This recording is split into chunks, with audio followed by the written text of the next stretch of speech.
You've probably seen a lot of bridges throughout the state named after veterans from the area, but it isn't too often that you get to learn their stories. I spoke with a man who shared the story of his father, who is being honored in our area. In Weston, right across from the Macpela Cemetery, a bridge is being built to connect Main Avenue to North River Avenue. And to one man, this bridge represents someone whose legacy is much greater than himself. Fred Pringle, son of Sergeant Major Joe Pringle, has initiated the process to name this bridge after his father, a POW MIA who lost his life due to a helicopter malfunction in Vietnam. Sergeant Major Pringle was a helicopter maintenance supervisor who served in the Army between World War II and Korea before heading to Vietnam. Due to a shortage of pilots, he became a non-qualified pilot after being taught by fellow crewmates, despite only having an 8th grade education. He was like, I would consider him my hero.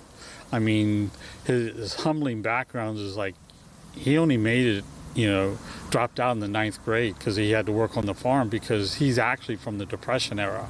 And then have that analytical background to be like, hey, you could be a pilot. Fred stated that his family never knew his father became a pilot, as he never shared that. But after hearing his citation read during his father's formal ceremony and finding that he was awarded credit with more than 150 aerial missions over hostile territory, alongside 12 other awards and medals, Fred can describe his father's accomplishments and this recognition with one single word. Proud, because it's like he's not forgotten. Families, when they've fallen, they've gotten their remains back and closure and stuff. We've never. So this is still, a piece to remember him by. The bridge's construction is still ongoing, and so is Fred Pringle's pride in his father's legacy. And back in August, World War II Navy veteran Paul McHugh was honored at the West Virginia Veterans Nursing Facility with a replica bridge sign honoring him. About a dozen people from the area came out to support the 98-year-old veteran, where they got to watch interviews of McHugh from 2018, detailing life during the Great Depression and his journey to serving in the U.S. Navy. Felt great. I'd done everything, and it was a job I'd done. I was dedicated to, Tried to get the bridge that he wanted over at Adamston, but like I said, the state, we tried a few times, and they're just doing memorial bridges. In other words, unfortunately, they have to be deceased. But why not honor those also that are here with us, so they could see it and enjoy it with us and all. So that's what we're trying to do. We hopefully it does come to, reality soon.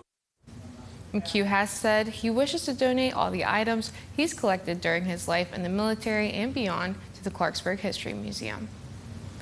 One of West Virginia's most decorated and revered figures will be immortalized in the nation's capital.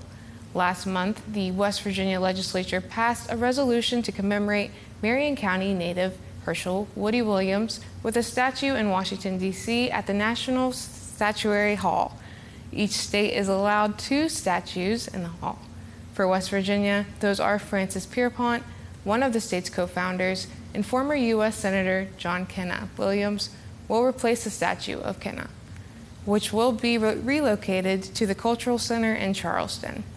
In 1945, Williams was awarded the Medal of Honor for his bravery at the Battle of Iwo Jima during World War II. He also established the Gold Star Family's Memorial Monument Program, a nationwide initiative to honor fallen veterans and their families. Williams died in June of 2022 at the age of 98. There are many creative outlets to help people gain mental clarity and calm, and that includes veterans. We'll look at some of their creative pursuits next on our 12 News Veterans Voices special.